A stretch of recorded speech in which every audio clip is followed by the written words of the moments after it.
I don't know if you know this, but no matter how old you are, it's never too late to fall in love. It's also never too late to play video games, and maybe even coach for one of them. Well, at 53 years old, Hotzenmonster is the oldest coach in Rocket League. He's been playing the game for over 5 years, pretty much every day, and a lot of them for hours and hours. Needless to say, he's not a casual. He's in fact one of the most devoted Rocket League fans I've ever met. And this is his story.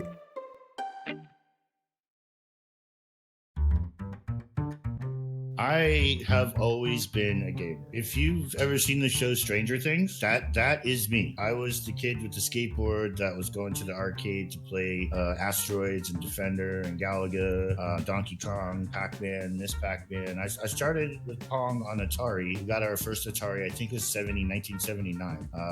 And I played ever since then. I had a PS2 and then a PS3. And in those, I played, it's funny, like back then it was Gran Turismo. Like I loved Gran Turismo. That's all I played. Both my sons are gamers too. And it's funny because my older son grapples a lot of the time with people giving him crap about gaming, you know, because, oh, you should be getting married and having kids and you should have a career and this stuff. And like, I feel bad for him that he gets like attitude from people because I'm like, what about me, dude? You know, I'm like 24 years older than you and I'm still gaming too.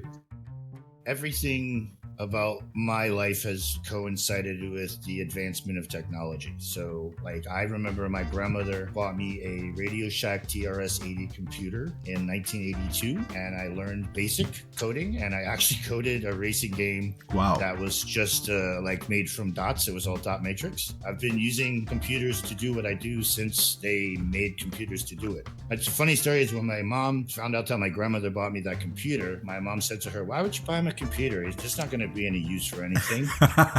Nobody's ever going to use computers for anything. Oh my god.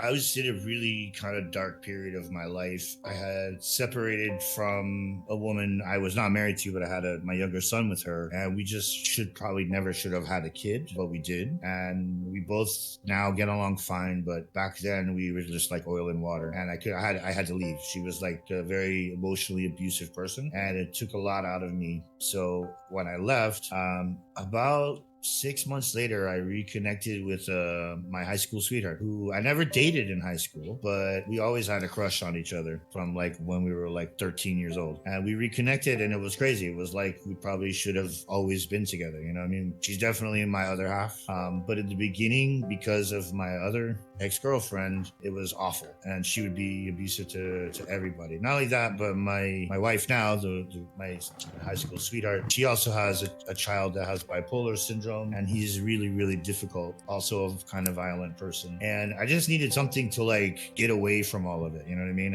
I hadn't played games for a while. I think the last video game I had played before that was like 8 years before that I played some Call of Duty. And my other stepson, needed a place to live. So he moved in with us and he had an Xbox. And I remember I was coming out of the bedroom and he had the Xbox on the big screen in the living room. And I saw these cars and I was like, what is that? He's like, oh, it's just this new game. It's called Rocket League. I was like, what is it? He's like, oh, it's like soccer. I was like, that's cool. And he's like, but with cars. I was like, ooh, that's really cool. And I watched for a little bit and then somebody jumped and they went in the air and I was like, what? And he goes, oh yeah, the cars fly. I'm like, that's it, I'm hooked.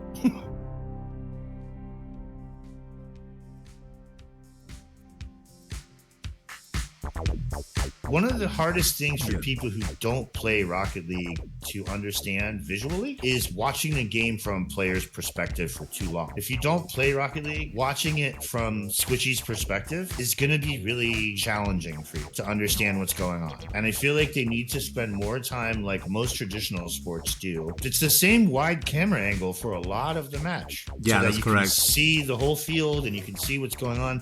It makes it a lot easier to understand where the ball is, where it's going, what's happening. You know what I mean? I feel like the way that this sport is presented presented to casual viewers definitely needs to be improved on. I think it needs to be presented in a way that people who don't play the game can easily understand what they're looking at, because it's a simple game, just as simple as hockey or football or American football or whatever. You know, it's 2 goals and a bunch of people and a ball. Right. When you can see the whole field and follow it, it makes it a lot easier for spectators. And my wife actually has become a Rocket League fan, and I cannot thank my wife enough for being the supportive person that she's been. She has not ever one time asked me, why are you doing that? Or why do you do it so much? She understands it. Like, she gets it. I'm all the way invested in Rocket League. You know what I mean? Like, if someone asked on Twitter, if we gave you $1 million, would you stop playing Rocket League? And I always say, you can have my controller when you pry it from my cold, dead hands.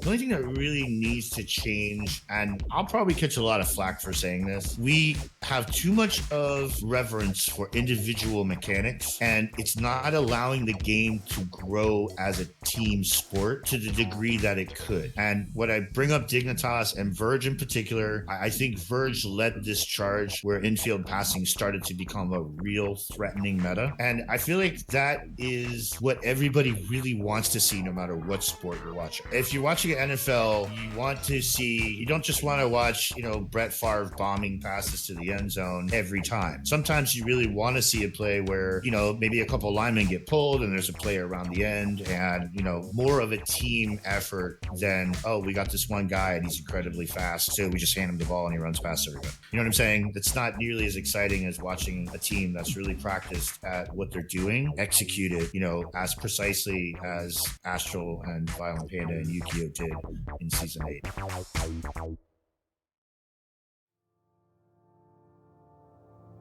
The reason why I got into coaching was because I joined an org that had open tryouts, and at the end of the tryout, they named me captain. And from the very beginning, it was obvious that I was made captain because I was the highest rank on the team. So we started playing, and I started feeling like I didn't want to be coaching people while I was playing, and because they kept asking me questions. They're like, "Oh wow, dude, you got all these hours. Oh my God, you're old. You've been playing the game for like 5 years. You got like 8,000 hours. Like, what do we do? What do we do?" And I was like, it would be a lot easier. Why don't you 3 play, and then we'll go back and do a replay review. So we played, and we did the first replay review. And the first replay review lasted like almost 2.5 hours. And at the end of the 2.5 hours, 2 of the players, I'll never forget, Dylan and Cam Bam, both said to me, "Dude, do you think you could keep coaching us?" And I was like, "Oh, I didn't know that's what I was doing." And they were like, yeah. They were like, "That was super helpful. I really learned a lot." They got so much better, all of them. And they all ranked up. I think when we first met, they were all like between Diamond 1 and Diamond 2, like low Diamond 1 to low Diamond 2. Right. By the end of that 6 weeks, they were all in champ.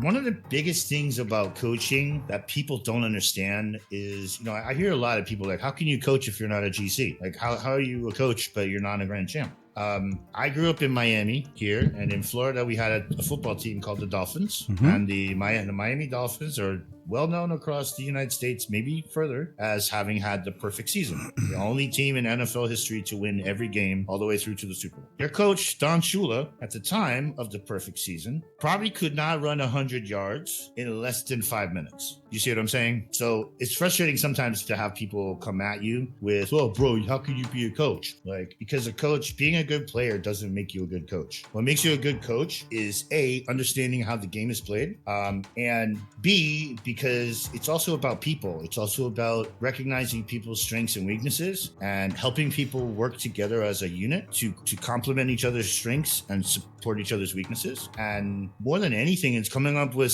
training strategies for those people to be able to do that together and grow and get better together. The reason why I coach now, why I want to keep coaching, why I want to make this my career, is because right now I make commercials for people to sell things to people. Doesn't really feel like doing anything good for people other than helping people make money. And the feeling of watching people get excited because they did what you taught them to do and they got better and they win, that's just the greatest feeling in the world, man.